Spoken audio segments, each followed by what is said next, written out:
A long time ago, in a tier list far, far away. We're doing a tier list of Star Wars movies, if you couldn't tell. So Manic, Only the movies. only the movies, Not exactly. not all the other Disney Plus crap that gets spammed out by Disney. Of the TV shows, I've only started the Bad Batch, and I've only watched some of the Mandalorian.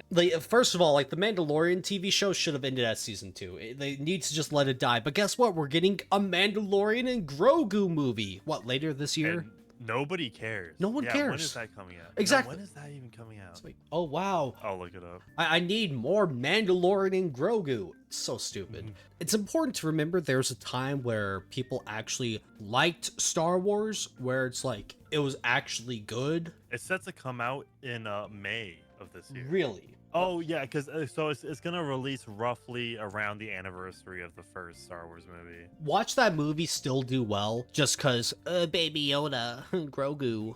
I mean, there's no way they can do that 7 years later, right? Do not underestimate the power of the normie, Manic. Dude, the kids grew up. Yeah, but wanna know who didn't grow up? The parents of those kids. All right, but anyways, so we're gonna rank them in chronological order. So Phantom Menace. So the thing about this is the hard one to rank first, really. It really is, just because so the thing is, I'm sure a lot of people are gonna be mad of there's a lot of prequel revisionism going on, but it's more of people just really shit on the prequels. They were ruthless in a way where it's in some ways it wasn't really all that fair. The thing about the Phantom Menace is there are a lot of criticisms that are valid, where it's the plot is very much you might need 2 or even 3 viewings to understand what's going on. The whole Palpatine blockades Naboo to start the flames of a war in order to get Chancellor Valorum out of power so he can take over that seat as Supreme Chancellor. When you understand in Palpatine's grand plan, it makes sense. But as a movie, especially as a movie that you're watching as a kid, it's so hard to understand. You kind of really need someone to tell you the plot. So it's oh yeah, okay, that makes sense now. And then you have Jar Jar, and it's I get what George was trying to do, but Jar Jar is just he was not needed. Jar Jar just fucking sucked. On the positive side, right? So some characters that are exclusive to this movie for the most part, Qui-Gon and Darth Maul. So right, we have to X out the Clone Wars TV show. Darth Maul, he hasn't come back, blah blah blah. Darth Maul in the Phantom Menace is just there to show up and kick ass. And what does he do? He shows up and kicks ass. Maul is cool, Duel of the Fates. It's a great song, great scene. It's very much is it a good movie? Sure. But for a Star Wars movie, it just... Whenever I'm doing a Star Wars movie rewatch and stuff, it's I immediately go to episode 3, episode 4, episode 5. Maybe if I'm feeling a bit more risque, maybe, Rogue One. But I never sit down and think, man, I want to watch The Phantom Menace. I remember it happened. What do you think? And also, I think that the pod racing, too. The pod racing... that is... cool. It's cool. It's kind of kid shit too. In of itself, pod racing isn't that bad as an idea. If it was just an extra bit of world building, there's the pod race going on, sure. But in some ways, it does add in the fact that oh, here's Anakin Skywalker, the chosen one, the only human who can actually pod race. It's just one of the it's if Anakin was not introduced as a actual 9-year-old child, I think it would be a lot better. Not only for the fact that Padme isn't going to be grooming a 9-year-old, but if they introduce Anakin as let's say a 12-year-old teenager, right? So timeline-wise, gotta talk, right? I think that would fit a bit better for Anakin being even more attached to his mom and having to actually deal with attachments. And then it's oh, in the Jedi Order, he'd be even more of an exception. But then again, it's they have all these comics and stories and shit, so having Anakin be as young as possible so they could fill in all this extra space, it works with that. But that's all extra shit. We talk about the movies. Sorry. Yeah. But I don't know, it's just it's a D-tier Star Wars film. It's not god awful, but it's definitely not one that I'm eager to rewatch. I think the difference is is that that first Star Wars movie was a solo movie in all sense of the word, right? Yeah. It wasn't even called Episode 4 until later. Where this is setting up a trilogy, so you need to set up things that will pay off later. And like, does it set up stuff? Sure, but it could have done a lot better at setting stuff up. Like, if the film actually had Count Dooku in the movie as a Jedi Master, and then it ends with him knowing about Qui-Gon died, and he's like more disillusioned with the Jedi Order, then in episode 2 it's like Count Dooku like is no longer a Jedi. It's like, what? We gotta remember also, this is when George Lucas was also like, he had everything at his disposal. Like, he had only yes men. There were no people to tell him, George, no. Right? And like, that's another big reason why it is the way it is. So I feel like D tier for it. That's fair. Now, Attack of the Clones, a lot of people shit on it. A lot of people will make the meme of like, Darth Sidious wants Padme dead, so what does he do? He tells Dooku to do it. What does Dooku do? He tells Jango Fett to do it. What does Jango Fett do? He tells the shapeshifter to do it. And the shapeshifter sends the robot, and the robot sends the fucking eels to kill Padme. And it's like, people meme on that, but when you want to assassinate someone, having as many people between you and the person you have killed is kind of essential. So, you know, like, that first and foremost, it's a funny joke, but then when you remember of like, oh yeah, they're killing someone. If they have Dooku just run into the hotel room and just assassinate Padme himself with a lightsaber, part of Dooku's whole thing is that he's supposed to be the noble politician. They don't really understand he's a Sith Lord at that time. And him just assassinating a senator wouldn't do him any favors. So exactly. Yeah, I know Cosmonaut of Variety Hour is the one that made that criticism. Yeah. And that guy's retarded and I hate him. So it's like you're trying to criticize something in a way like it doesn't really need criticism. Yeah, most bad faith shit ever. Exactly. A lot of people will shit on Anakin's or Christian Hayden's performance being all like angsty and shit. First of all, you have to remember that he is like actually an angsty teenager. We've all said and done some really stupid shit as a teenager. I think that extra layer of like, he's trying so hard to be a Jedi. Because you have to remember, he was brought into the Order years after everyone else was supposed to be. So he's trying so hard to put himself in the mindset of a Jedi. He's trying so hard to just be like, yeah, I'm already a Jedi Knight. Like, he doesn't embrace the idea that he is a Padawan, that he is still a learner, because he's so full of himself that he thinks he doesn't need to be a learner anymore. That adds to his, like, angsty bullshit,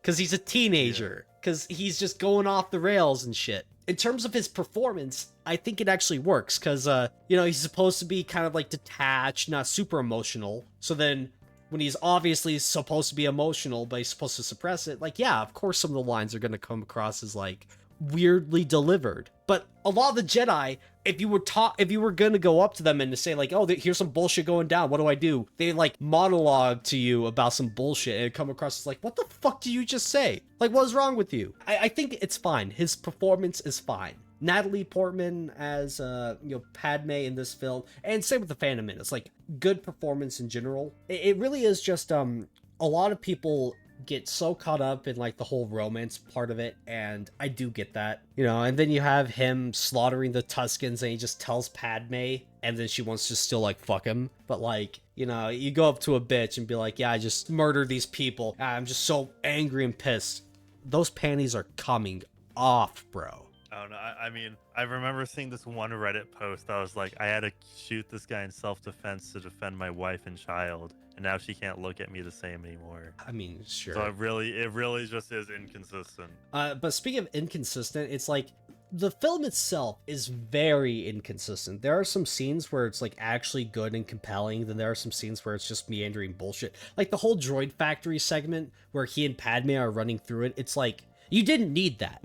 They could have just gone into the factory and, like, sneak around, find Obi-Wan, and then get... Literally, just what, like, the Lego game did. Like, the end of the level, if they just did that, it would have been fine. But all that extra... It was a good set piece in the Lego game. Exactly. It's a good set piece for a video game, but for a movie, it's just meandering bullshit that lasts, like, 5 minutes. And it's not even like, oh, they needed to destroy his lightsaber. He's already getting held up at gunpoint by like 6 droidicas. They just take his lightsaber then. You don't need to make some convoluted bullshit of like, oh, here's why his lightsaber's destroyed. Just have them take it. But now, one of the more controversial things is like, why does Yoda fight? And I'm gonna say it, I don't mind it. I think Yoda fighting is fine. If anything, it adds more to like him understanding how he failed as a Jedi in like episode 5, where war does not make one great. In order for him to truly understand that, what does he do? He participates in the war. He's a general. He's actively fighting. That's part of the reason why he failed. He was willing to fight on the front lines as a general. Now, I get that like, oh, he's flopping around and doing all this shit. It's fucking Star Wars, okay? Like, can you not just accept it? I defend it. I think it's fine. They were doing cool CGI. Yeah, no. You know? Jar Jar Binks was the first ever fully CGI animated character, and then Yoda took that and ran. Yep. Took that and just started jumping around. Exactly. But and then you got like Christopher Lee as Count Dooku, and I saw a post being like, why do people like Count Dooku? He's like a character that shows up by like a famous actor. He's only in like 2 movies, barely in them at all. It's not necessarily the length of the performance, it's the fact that Christopher Lee is performing this regal ex-Jedi like fallen to the dark side character. It's quantity versus quality. The quality of Count Dooku in these 2 films, like episode 2 and 3, it completely makes up for like the quantity of it. Yeah. Christopher Lee steals the scene whenever he's there. I was just about to say that same thing, right? He is the star of the show. Exactly. When he's monologuing to Obi-Wan, you listen, you sit your ass down and listen. But now then again, the actual duel with Count Dooku between Obi-Wan and Anakin in episode 2, it sucks. It's barely a duel. Anakin gets no-diffed immediately by Count Dooku with lightning for a sec. Obi-Wan... That doesn't have the point, though. Well, yeah, but then it's like Obi-Wan, he like blocks 3 or 4 strikes, then like he gets clipped on the leg and barely on the shoulder, and it's like, oh, I can't do anything anymore. Anakin, take my lightsaber. Anakin fighting with 2 lightsabers it lasts like 20 seconds. And then the scene where Dooku cuts off Anakin's arm, when you look at the scene, he just stands there. It's one of the most, like, you could literally just block the attack.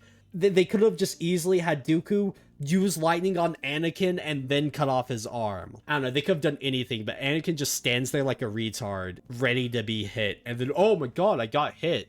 And then Yoda shows up, does his flip shit. It's like, if you don't like Yoda fighting Dooku, and then you have like the bit before that, and it's just kind of a boring duel as well, it's like the climactic duel of this film is just so like, it's so anticlimactic in a way. Yeah. It's a bit more consistently okay than Phantom Menace, so that's why I kind of put it above it. But I could definitely see like why some people would say like, oh, it's better than the Phantom Menace, but like being better than the Phantom Menace doesn't take much effort, right? Yeah. I would say C tier comfortably. Okay. The Clone Wars. So the thing is, forget that there's 7 seasons of the Clone Wars. It does not exist. You are sitting down and you are watching the Clone Wars movie. It is not a good movie. It's actually just not a good film. When they introduce Ahsoka, she's an annoying fucking brat.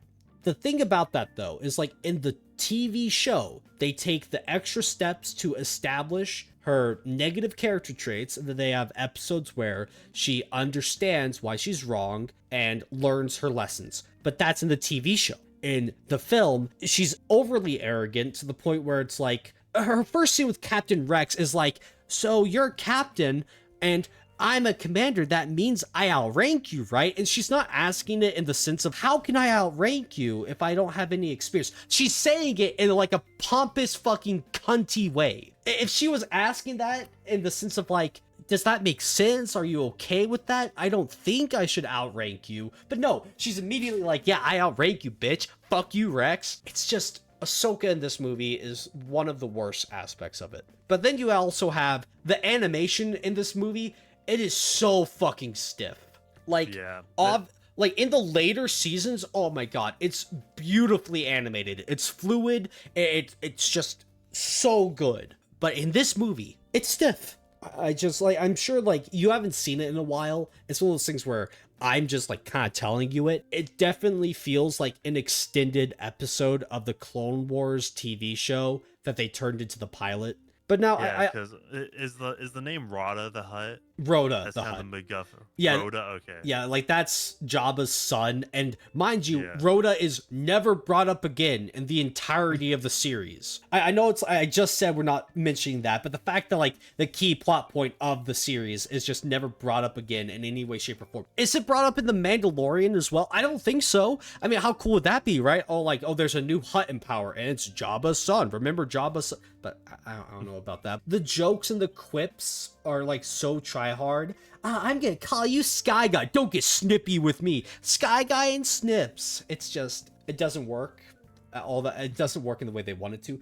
But I will defend. Some people are like, giving Anakin an apprentice is so stupid. I'm like, no, it's not. The whole reason Anakin falls to the dark side is because he doesn't know how to let go. In the Jedi Order, the whole point of the Master and Padawan dynamic is that both of them have to accept to let each other go. Not only is it like you have you gotta pass on what you learn and teach them, but also in the sense of like, once they become a knight, there's a good chance that they'll never see each other again. Because like they're off doing their own thing, so they have to learn to let each other go as like master and apprentice. That's Anakin's biggest problem, is his attachment to the people he cares about. So the Jedi Order trying to give him a Padawan to let him learn to let go, plot-wise, as like in the world, it makes sense. Now, people might not like it just because, oh, it's Ahsoka that is his Padawan, but like I think like that's a different thing, you know, like giving Anakin an apprentice, it makes sense. I defend it. Obviously, the apprentice is Ahsoka in the movie, and she's just annoying. But one of the few saving graces of this film is Christopher Lee still plays Dooku in it. Obviously, they didn't get him for the actual TV show, but Christopher Lee's performance as Dooku in the film, it's one of the few saving graces of it. Christopher Lee can only do so much. I might have had a connection issue to the call. Ah, shit. Well, it's fine. I don't know if it. No, if I was saying something, then I was cut off. No, I was just fucking ranting, bro. You're all good. Okay. Like, because I had my. I don't know if you heard, like there was like, this is when Ahsoka is first introduced, right? Not a great introduction. Yeah, I'm pretty sure that there are episodes in the first season that continue a plot point or a battle. The film, it starts on the planet Christophsis, and there are like 6 separate episodes that are all about like the beginning of the Battle of Christophsis. Like there's an episode where Anakin runs a planetary blockade to get down to the planet to like get the relief effort down there, and it also breaks the blockade so Obi-Wan gets down there. And there's another episode where Anakin and Obi-Wan are trying to find a rat on the planet that are like, he's leaking intel, and what does he do? The clone that goes rogue, he blows up a lot of their supplies, and that lets the separatists it lets them press their assault, and the film starts with that specific battle. I don't know, it's very weird. I feel like they could have done a way better job of actually making a standalone film that is like the introduction to the TV show. It's just, it's not a good movie. Like, as a film, I've never wanted to rewatch Star Wars The Clone Wars, the movie. Yeah, so it's just not great.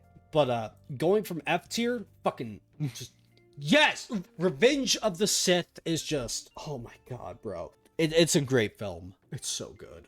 Yeah, one of the less appreciated things about it in filming terms is that the structure is not like a normal movie where it actually has essentially 3 different third acts, if you think about it. Because the first part that is resolving the Clone Wars. With like Obi-Wan's battle against Grievous. It's like that's a... Yeah.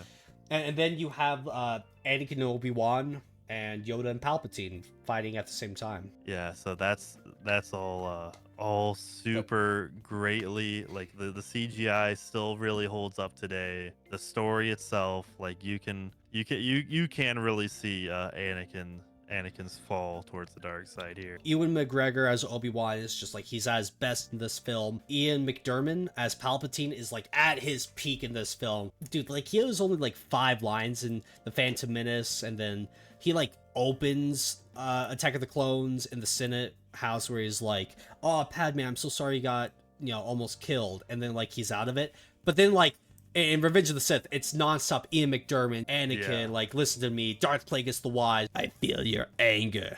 Makes you stronger, gives you focus. It's just like, dude, he is so good in this film. And then the action scenes, I know some people are all just so ready to like shit on the prequels. It's like, oh, it's just them flashing, moving around and all this bullshit. It's like, first of all, the actors, at least with Anakin and Obi-Wan, they are doing that. When they are fighting like that on Mustafar, those are the actors fighting. The only extra shit added in is the effects on the lightsabers. They are moving that fast. They are actually performing their stunts. It's some good shit. And on top of that, if I remember correctly, they filmed at like an active volcano area. So it's not just all CGI bullshit. They actually took the extra step forward to find footage for the setting to make it really come to life. Like the Revenge of the Sith movie, it is peak cinema. I know it's a meme, absolute cinema, whatever. It looks great. Soundtrack is great. The actors are great. It's everything you want in a Star Wars film. Yeah, like it's amazing. Like you can actually understand the politics behind it, unlike something like the Phantom Menace. Like it's easy to digest, but upon rewatches, you understand it better in the sense of like you pick up on small things, like in the fight against Obi-Wan. So you remember how Anakin beat Dooku, right? He lightsaber locks against Dooku and then grabs his arms and cuts them off with like a upward strike. In his fight against Obi-Wan, he does that same kind of maneuver to like lightsaber lock Obi-Wan, but Obi-Wan like parries it and moves his lightsaber with Anakin's to like block it. And when you see stuff like that, it's like, oh my god, just dude. It's so fucking... That is such a good detail. That is such a good detail. I never knew that. You should definitely, like, if you have a video or that, like, comparing that. I mean, I could definitely link that to me. Like, I'll talk about that with you later. But still, it's just the politics of the film is good. The actual core plot is great. You can actually feel the like manipulation of Anakin come to fruition. It's just. It is the tragedy of it. Obviously, there are some lines that it's like, that's a bit weird with the performance. Like, when Anakin tells Obi-Wan, "If you are not with me, then you're my enemy." It's like the delivery on the line is a bit nah. And then as Darth Vader, when he's like, "Where's Padme? Is she all right?" "Oh, you killed her." No! It's like, literally, when the Lego game does that scene better because it's silent. I don't know, I just think that's funny. When like, the Lego game is the superior version of the scene. But those are, like, more nitpicky things when, overall, the film is just so good. Yeah. I don't care if I sound like a prequel glazer. I mean, look at me. I like DFC. I'm not a prequel glazer. I just accept reality for what it is. And the reality of what it is that Revenge of the Sith, it's up there. It is good. I would say even like might be in my top 20 movies of all time, I would say. But moving on. So then we have like didn't even watch it. I don't care. Didn't even watch it tier. I just So your name is Han. What are your people? I have no people. Han Solo. Like, fuck off, okay? I didn't care to watch it. I don't care to watch it after looking at it. Fucking, it's Solo, a Star Wars film. I just don't care. No. Rogue One. I actually think Rogue One is... the biggest problem with Rogue One is that it has to be a full feature-length film. If it was it feels like a short film at like 45 minutes of length, where they cut out like the entire like middle act with like Saw Gerrera or whatever, it would actually be a really good film. But you have this whole middle part where it just meanders and it just slows down. But the climax of the film is just it makes up for it in every way. Like, but go ahead. What were you gonna say? Yeah, and also just even with all that meandering, I don't think the characters really stand out all too much. Yeah, Jyn Erso is a very bland, just kind of their character. Yeah, like I feel like they can just be boiled down to like base personalities, like droid, woman, blind, man. The last like 30 minutes is really good. It's like peak Star Wars. It's what you want in a film. It's like you got the space battle, the guys on the ground trying to do something like a stealth mission, blah blah blah. And then I know people glaze it. I know people nonstop talk about how great it is.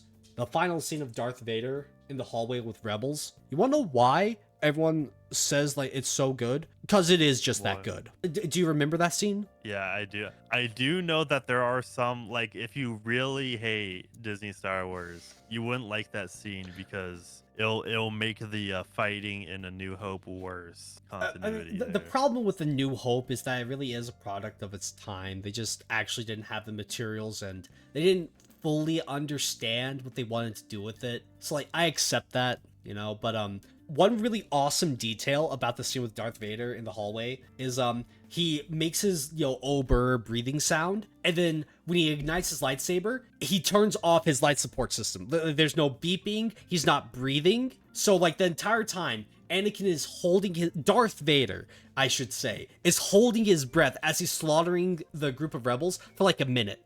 And that little extra bit of detail, like that's what I like. I like those little extra bits. He's holding his breath and he's not breathing while he's slaughtering these people. It's also a good scene. That scene really makes Darth Vader feel like a fucking monster, like a horror villain. Because like, we understand, oh, he's Anakin Skywalker, oh, he's redeemed to the light side, but Rogue One makes him feel like that Sith Lord that like you heard a guy who knows a guy who encountered Darth Vader, and it's like now he's right in front of you and there's nothing you can do to stop him. An unstoppable force of nature. And that's why like that one scene alone just redeems the film. Yeah, so I guess that really brings it to where do we place it? I mean, honestly, I think it's a B tier. It's way more consistent than Attack of the Clones and the Phantom, like way more consistent than Phantom Menace at the very least. It's consistently fine until the very end where it finally gets going,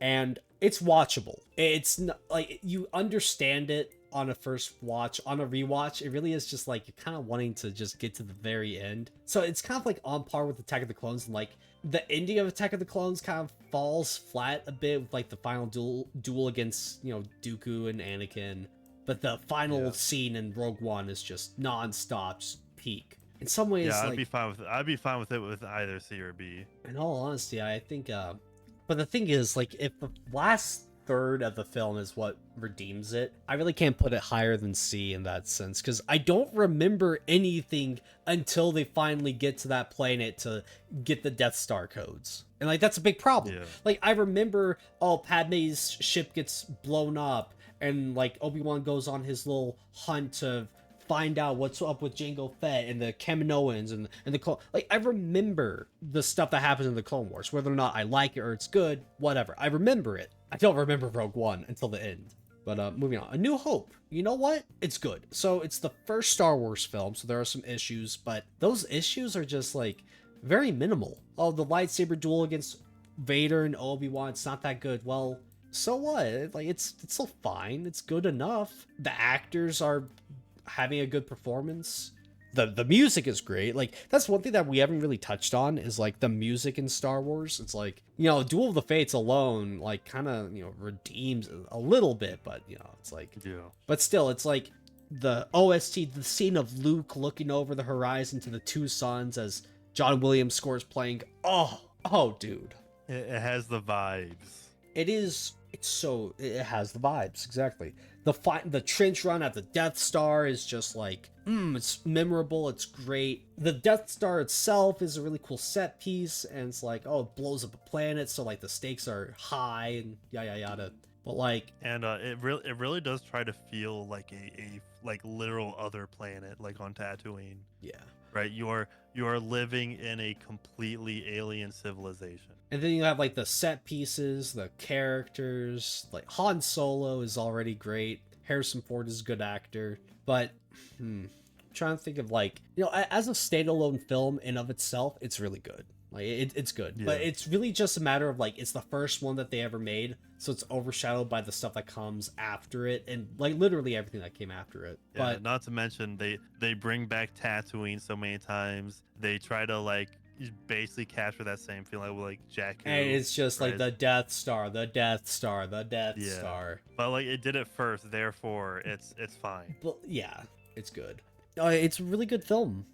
I enjoy it. But Empire Strikes Back is just like it's just way better. It's just The actual duel between Luke and Vader is really good, very well thought out. It's a good action set piece. Them trying to escape the Empire and Han like floating away with the trash. It's a creative scene, shows the character's ingenuity, it's memorable. And then all the scenes on Dagobah, like it's Yoda. Like this is the film that introduces Yoda and like the core tenets of the Jedi. War is what makes one great. And then with Attack of the Clones and Phantom Menace, when you add in those extra bits, it's like you can feel that Yoda understood how he fucked up and he's trying to not fuck up with Luke in the same way. Like, in Revenge of the Sith, when he tells Anakin, Anakin goes to him and says, I'm having visions of someone I know and they're dying. Yoda just says, you have to learn to let them go. It's just like, move on. Like, you fucking pussy. Like, it's what Jedi is, cunt. But then when Luke is like, I have to go save my friends. I know they're in danger. Yoda he doesn't say you have to learn to let them go. He understands that Luke knows he has to go there. And he says, just remember what you've learned. Remember what I've taught you. And don't fall to the dark side. It's like he's trying to not fall for the same faults that he had when he was, the Grand Master of the Jedi. And it's like adding on those little extra scenes, it makes Yoda's character even better, in my opinion. And then, just Darth Vader casually blocking Han's bullets in like the Cloud City scene. It's like, oh, that kicks ass. It's just so good, man. The Empire Strikes Back and like the opening set piece with Hoth. It's so good. Like showing that the rebels are always on the back foot when the Empire's actually gunning for them really shows just how strong and big the Empire is compared to them. So yeah, which I'm sure a different trilogy will struggle to capture that same feeling. But guys, I am your father. Like I know everybody knows that twist, but like it's a good one. The fact that they made an entire trilogy of prequels to explain how Anakin came to become Darth Vader just shows like it mattered. It's always been culturally relevant. The I am your father. Even to this day, you'll still see people making references to that twist. Like, yep. It's Star Wars at its best. So it's so good. All right. So Return of the Jedi. The thing is, it's like the opening scene on Tatooine saving Hoth. It's good. It's a lot like the Phantom Menace, where it starts off with its own contained little adventure, like them getting to Grievous's capital ship to save the Chancellor. It's like its own contained, like fun little set piece. And then saving Han on Jabba's sail barge. It's its own set piece. It's good.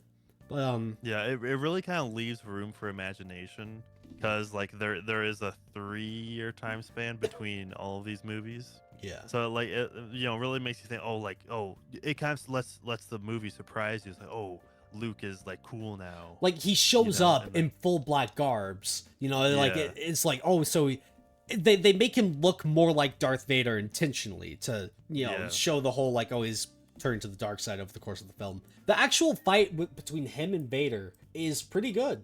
It's like it's one of the first times where you see like Darth Vader does a lightsaber throw against Luke. So it's like this one actually tries to make the lightsaber combat a little bit more than just clashing and throwing shit at each other. They like take it a step further where Vader throws his lightsaber against Luke, and like combining the Force with the combat. Exactly. And it also introduces Force lightning, which is just cool, just like the Emperor just like electrocuting Luke. It's good. But like the fight on Endor, it's like I get the Ewoks as a thing. Why didn't they just make it Kashyyyk and have them fight with the Wookiees? Like they save an enslaved Wookiee enclave. That would have made way more sense, right? Yeah. It's like I get that it's a lot like the Vietnam War, where it's like a group of not as well equipped army is fighting a far more well equipped army, but they use the environment to their advantage. But like the Ewoks, it's just, you really expect me to believe that stormtroopers with actual armor are getting dipped by a rock to the helmet? Why the fuck are they wearing helmets? No, if it was a Wookiee, if it was a Wookiee just chucking rocks with its bare hands, yeah, I could see that. Yeah, like it's just the Ewoks drag the fucking film down. Yeah, if anything, like I think Wookiees and the Ewoks could probably share a planet, right? Probably. I don't see why. have them both together, right? Maybe the Ewoks are like already in huge peril. Maybe they're already enslaved, and then the Wookiees can help out. You get a Chewbacca there to kind of translate like the intentions of our human protagonist to the Wookiees and all that. No, Or obviously and Han Solo. it's just a matter of like they already established a furry creature that like is hard to understand, and it really is just if they just made them Wookiees, so many of the problems that people have with it would just be out the window. It's like you could feasibly see an army of Wookiees fighting off stormtroopers with their bare hands with like primitive tools and shit. But no, Yeah, it's just Ewoks, and it's like yeah. I mean, yeah. Also, I feel like we're talking a lot about the end and the very beginning, but like the middle. yeah, the middle part is very like it kind of meanders. Like Luke just like what does Luke do again? Like he just kind of so they save Han from the sail barge, and then they're like, okay, so we just saved Han. What's going on? Oh, the like intel leaked from the Bothans, and there's another Death Star, and the Emperor's there too.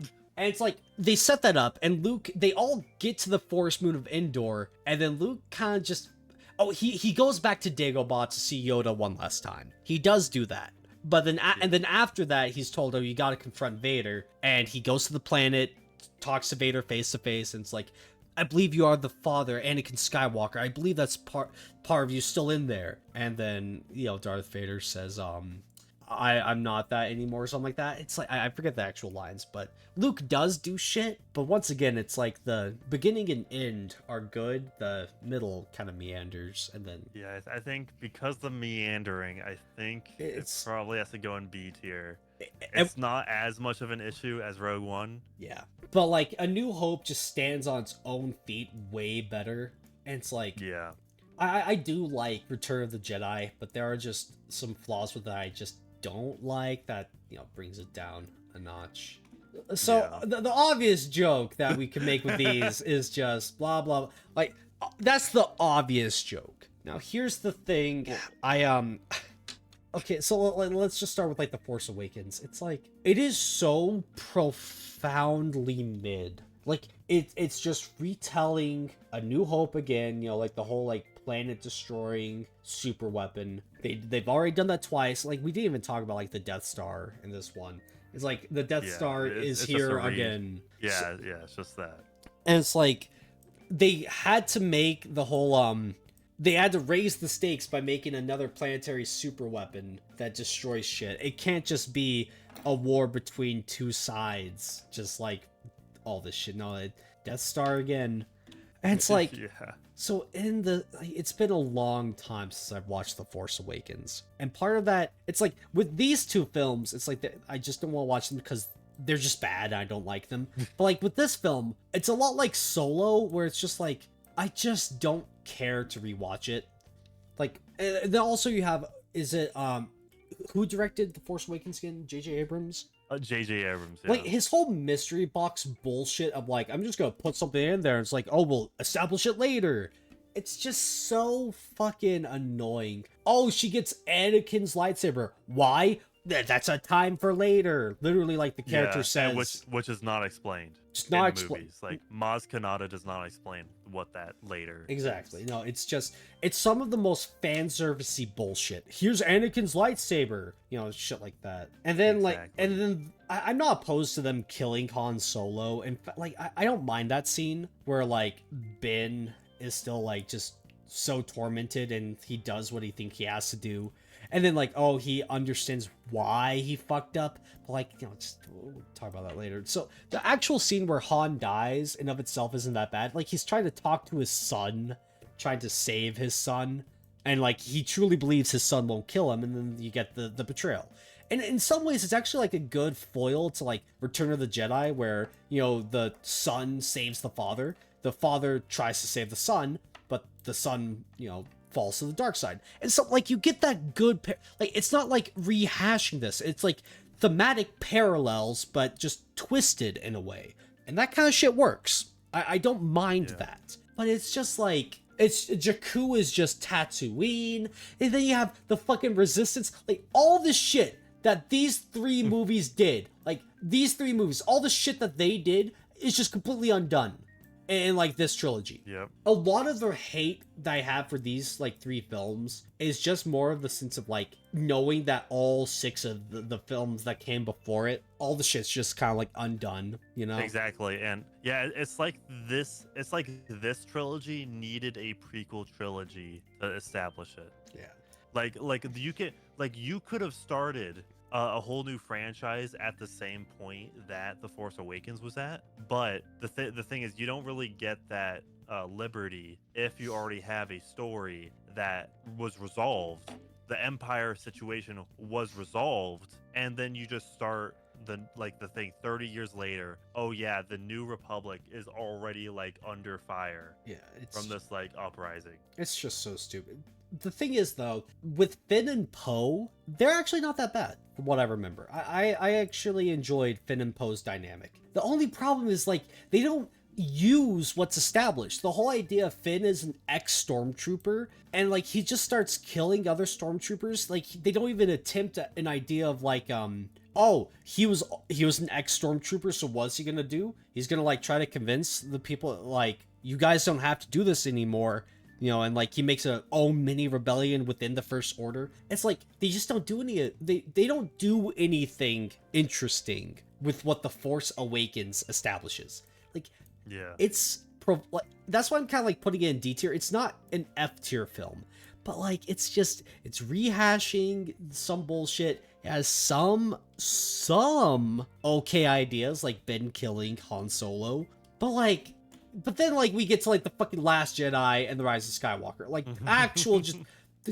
Do we need to say more? Like, Manic, have you even watched The Rise of Skywalker? Because, like, this... I have, yes. Oh, you have? Okay, good. Because, you know, I did as well, obviously. But, like, you know, it's not so... Well, let's just... Yeah, I didn't watch it in theaters. I watched it when it came to Disney+. Plus. Oh, wait. That was... Because I knew I was already checked out at that point. Yeah. Yeah, the thing is with The Force Awakens is that it's too similar to Star Wars, and also it has character assassination on Han Solo. Like, he basically just reverts back to how he was in A New Hope. Yeah. But then it's like... In The Last Jedi, what Ryan Johnson, he just took that. They just raped Luke. Like... Yeah, and not to mention, he did it for Luke, Captain Phasma, Finn, like Admiral Akbar dies not because of any of his wrongdoing. The scene with Leia in space, fucking like surviving and shit. Oh, you're gonna kill off all these other characters, but you can't kill Leia. You know, because why not, right? It's just... Yeah, I mean, to be fair, that would have been a really bad way for her to go out, considering she died, like, in real life, she died the year before. Well, yeah, I know, but it's like, well, the way they still have her die in like The Rise of Skywalker is the most, like, forced scene bullshit, but, like, you know, we'll talk about that. But, like, so the final battle scene on, like, the salt mine, like, it's just... Visually interesting. But first of all, you know, the Holdo maneuver with the whole, like, light speed dash ram. It's like everyone's torn that scene to shreds. Everyone's shit on that scene. Like, there are people who still defend it because, like, oh, it's visually stunning, or like, you know, what Holdo does make sense. It's like, well, at that point, why not, you know, all the scenes where they're gonna surrender to whatever, why not just have robots on the ship? Just activate hyperdrive and just like have a whole army of like boom boom boom boom boom hyperdrive bullshit. It's like it's just... And also the film itself, the main driving point is a slow ass chase through space. Like all these other films, there's like a driving main plot that's at least somewhat engaging. This plot is just so like whatever. It's like and then they have that they just like fuck around to this casino planet, right? Yeah. It's like completely irrelevant bullshit. The theme, I guess, is that the rich people are completely insulated from the horrors of war. But it's like, it's just so on the nose and retarded and whatever. It's just... Yeah, it's bad. And like, this is, I don't know, like, hypothetically, you could have justified The Force Awakens with the next two movies, but the Last Jedi absolutely did not. No. And Luke trying to kill Ben, there are some people who will defend that scene, but it's important to remember that, like, this is like extra other canon shit, or not other canon shit, but like extra medium stuff. There's a comic where Obi-Wan is teaching Anakin about like the lightsaber as the Jedi's weapon. Anakin asks some stuff like, well, why don't we just use this, this, and this as a weapon? Wouldn't those be better? And Obi-Wan's like, as a weapon, yes, those are better. But you have to remember, the Jedi, we're not supposed to be warriors. We're peacekeepers. The lightsaber is supposed to be simple and refined. Unlike a blaster, if you point a blaster at someone, whether or not it's loaded or unloaded, the person having it pointed at you, they don't know. So they have to treat it like as if it is loaded, right? It's a gun pointed to your head. Yeah. But a lightsaber, it's only deadly when they turn it on. When a Jedi turns on his lightsaber, that is supposed to be like they have tried to go down every other route they possibly can. The lightsaber is the last thing that they should do, technically speaking. Yeah. And when Luke pulls out his lightsaber against Ben in his sleep, I get it. He didn't actually go through with it. He hesitated. He still pulled out his lightsaber in the middle of the night against Ben. Luke was sleeping. A sleeping child. He's just so terrified. Luke Skywalker, the guy who single-handedly stood up against the Emperor, threw away his lightsaber, saying, I'm not killing my dad. I'm not killing him. He is a Jedi like the father before me. And then the Emperor's like, so be it, Jedi. He stands up against what's supposed to be the epitome of evil. And what truly shakes him to his core? His nephew in his sleep. It's just, there are ways that they could have written it to where, yes, Luke lost, like, maybe make it to where, like, his blind faith in Ben being good is what, bit him in the ass, right? Where he didn't try to help Ben confront his evil. He just is like, oh, my Darth Vader did it, so you could do it too. If he was just more nonchalant about it and understood that he had to be more proactive or something, sure. But having Luke Skywalker, the character that believes in the good in the most, like, evil people. Like, Darth Vader is evil. We have to accept that. Like, we understand his story of, like, fallen Jedi, yada, yada. Darth Vader murders innocent people on a whim. He's an evil person. And yet Luke still found it in his heart to try to redeem it. And yet, it's so stupid, man. Yeah.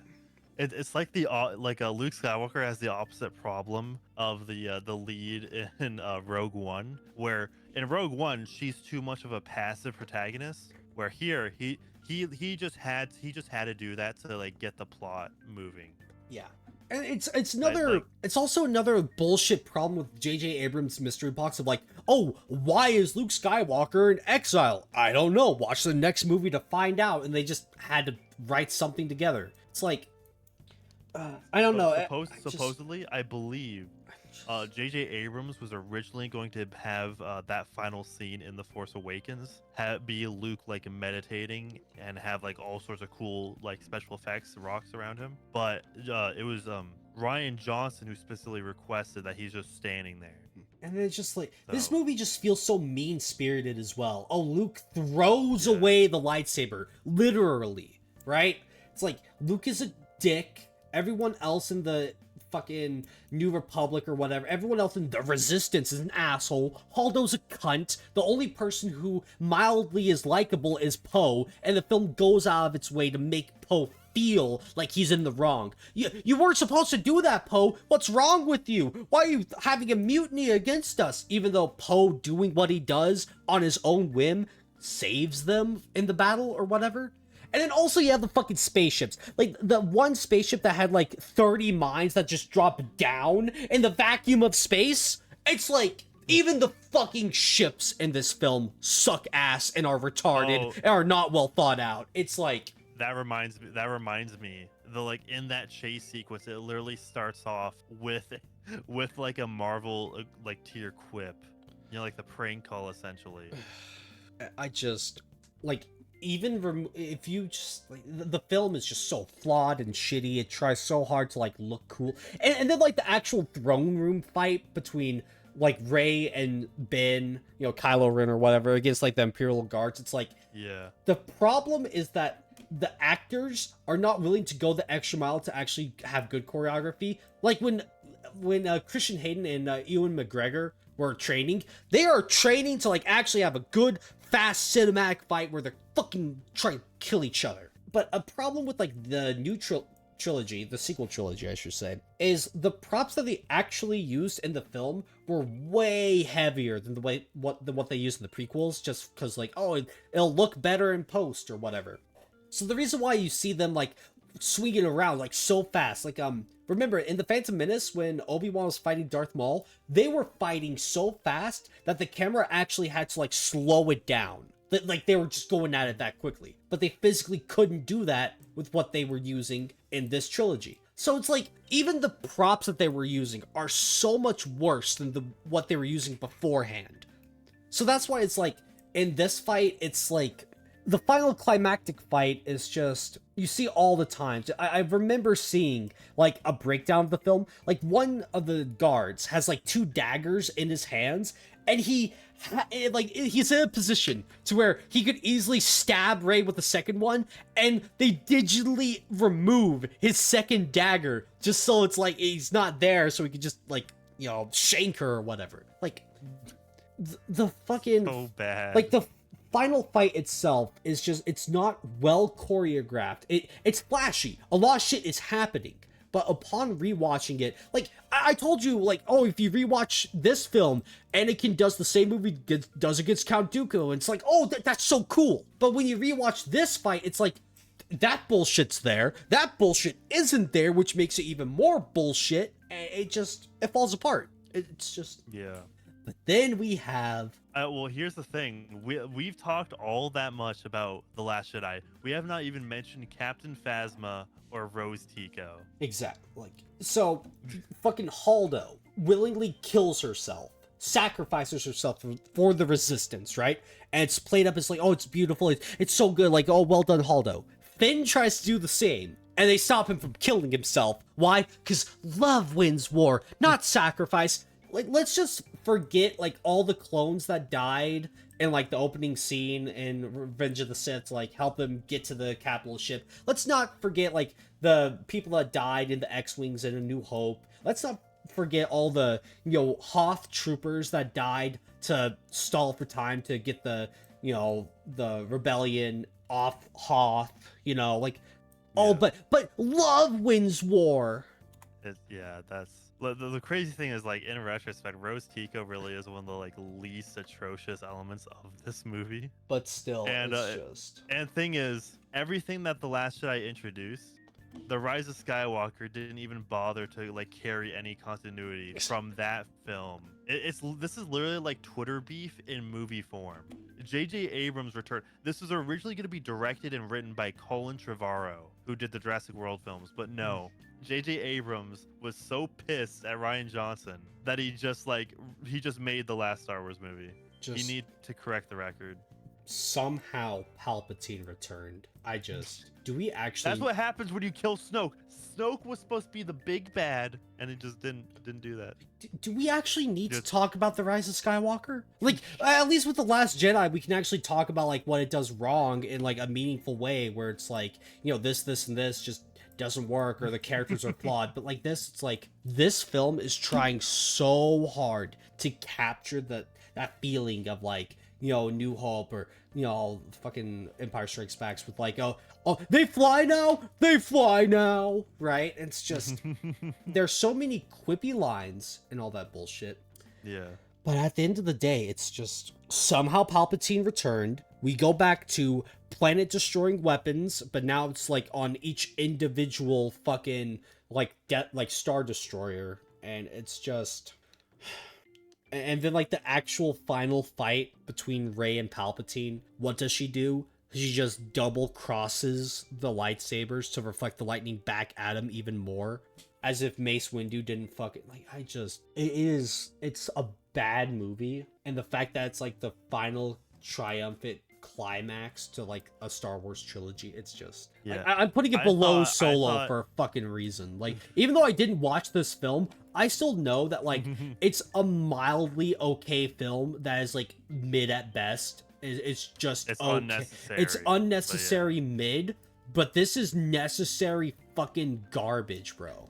I think if like let's just say like the Last Jedi comes out and Disney really needed to like pull this thing around, I think they probably should have made it a quadrilogy instead of a trilogy. Yeah, I can You definitely know, see like, that. and also like I think like ending it off on an episode 10, right? Call it episode X, right? I mean, I can see I that. think that would have worked. But like, That could have worked fairly well. like the main plot of the Rise of Skywalker is we found a MacGuffin that takes us to a planet. The MacGuffin is a knife, which perfectly like mirrors the rocky layout of the Death Star's wreckage, you know, and it's like erosion, Yeah. like go fuck yourself, right? Oh, Yeah, like what 30 years 30 years 30 years supposedly? later, it's all still there. You're really gonna tell me that no one has tried to just like fucking just salvage the Death Star? Oh, I get that that's like what Rey was doing in The Force Awakens, so it's whatever. It's just, and then like you have the scene of like Darth Rey, which was just the most trailer fodder fucking scene, right?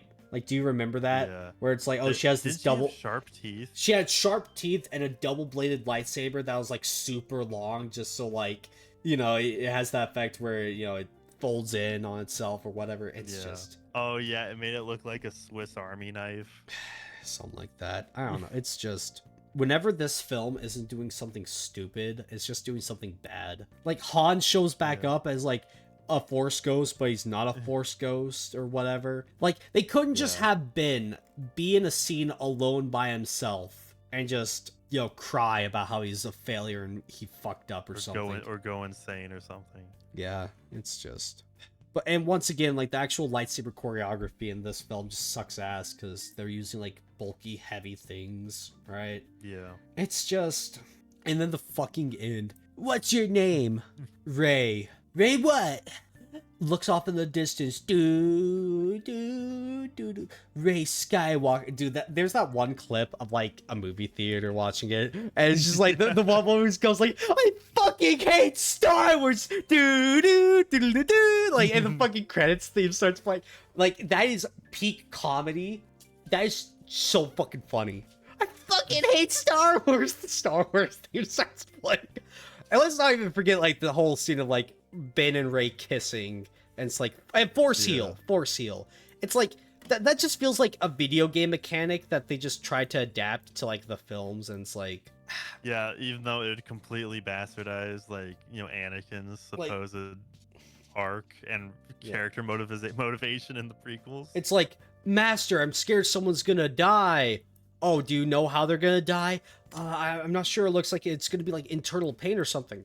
Oh, well, let me just teach you this ancient technique of Force Heal. That way you can, help keep people alive. But I get that it's like, oh, maybe Yoda wouldn't say something like that because it's like they have to accept that people will die. But it's very much of like, Master, I'm worried that someone's gonna die a death that they don't need to. It's gonna be like a very tragic death that could be prevented. Oh, well, here's how we can prevent it. Political ramifications. Yeah, I don't know. It's just, it's just, they didn't need to make Force Heal an actual thing, but they did it just to make Rey feel like so much cooler and better. Yeah, which it just all feels unearned. Like they slap in a training sequence in here, and it's at like the very beginning.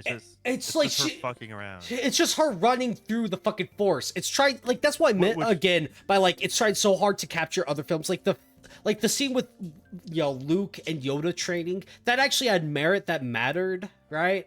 It's like, it wasn't just Luke flipping around like a retard. He had Yoda on his shoulder telling him like, the Jedi uses the Force only for knowledge and defense, never for attack. It's like Yoda is there teaching him while he's becoming one with the Force and shit like that. But in this, it's just Rey fucking around. Which by the way, like, it's the most generic like running through the Force training scene. Like, I'm pretty sure Stranger Things literally did the same thing later. Exactly. Yeah, I think I remember seeing that thing going around on Twitter, like that clip. Exactly. So it's just generic. So yeah, I mean, I think we've been bitching about Star Wars for long enough. So, yeah, dude. Guys, I mean, need we say more? Somehow Palpatine returned. Okay, personally, I would say I enjoy the Rise of Skywalker more than I did the Last Jedi. Okay, fucking. I mean, like they're both. like BS is. I mean, I put it there for like, you know, like dramatic, funny effect. So I'll delete that. But no, it's just like, so it really is just like, do you want? It's like these are like the 3 worst Star Wars films in my opinion. It's like the Clone Wars. The thing is, an average mediocre episode of the Clone Wars is still better than The Last Jedi. Like, so I still think that this film is better than these two. But it really is just a matter of like, do you want diarrhea or do you want a big fat shit that hurts to shit out? You know, it's like, pick your poison. But there we go. With the rest of the tier list, I'm good with it. Yeah, I think F tier. Where I'm thinking like I think this is a good tier, good ranking of everything. Yep. So that's enough from us. If you guys have any, may the force be with you. May the force be with you too, Manic. Thank you. And don't forget, oh Manic, I just got a horrible message. Somehow Palpatine returned. Fucking.